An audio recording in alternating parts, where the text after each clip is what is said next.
What's going on, guys? Arekkz here. Welcome back to another video for Monster Hunter Rise, and today I want to talk about an amazing new feature that, in my opinion, is one of the coolest additions to Rise. This is not things to do with wire bugs, it's not to do with new moves, it's not to do with silk binds, it is to do with the training room.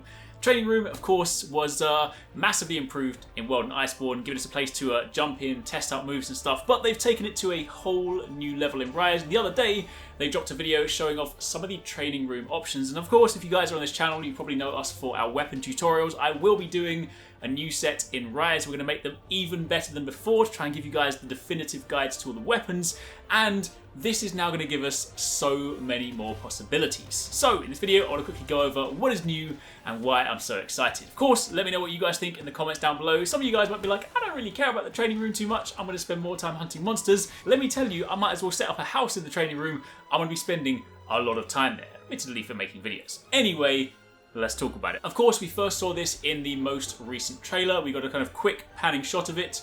We saw the fact that this is now a multiplayer training hub, so you can go in here with your team, much like the whole town.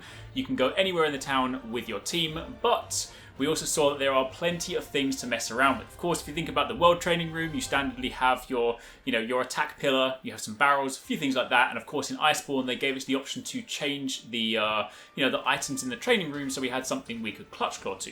Kind of handy. But at this time, they've gone a whole step further. In the middle, you have this wooden kind of mechanical Tetranodon, like Mecha Tetranodon, let's call it that. I really like that. They should do a quest where you actually fight Mecha Tetranodon and get a special armor set. That would be fantastic. But you have this in the middle. Of course, around the outside of the arena, you have plenty of elevations, so you can test out your wirebug stuff. You have different ropes that you can walk across.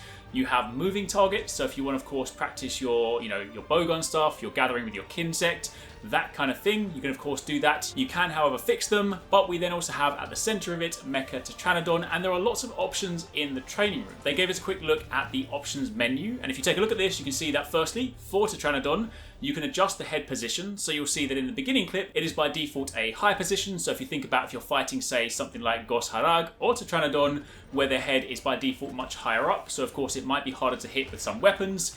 Meanwhile, if you think about when you fight like Wyvern types, they have much lower heads, so you can of course adjust this to try and sort of simulate that.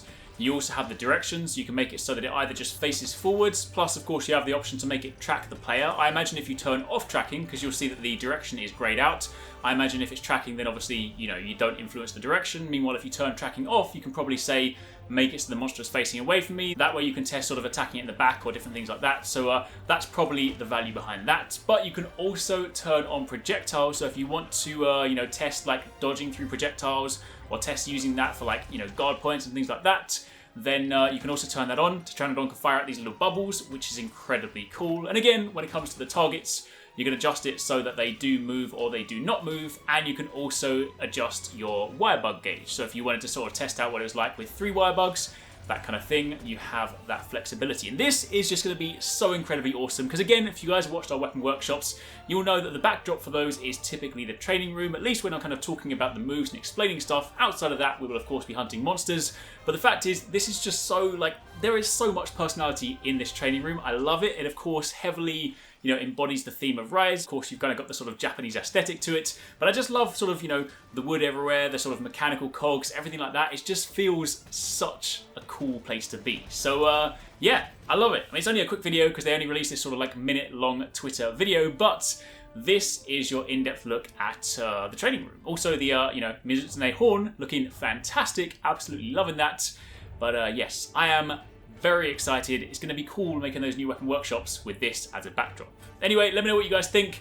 Of course, keep it locked. We've got another discussion dropping tomorrow. You guys have been really enjoying that. So we'll be talking about another Monster Hunter topic, so definitely don't miss it. And of course, keep it locked for plenty more. If you want to catch more from us at Arekkz Gaming, don't forget you can catch the guys TwoSixNine, Paradise Central and Investmore streaming over on Twitch weekdays, playing a variety of games. If you guys want to jump in, tune in, watch and even join in, then make sure you check them out. The links to those are in the description box down below, and of course you can join the Discord to get involved in all of the discussions.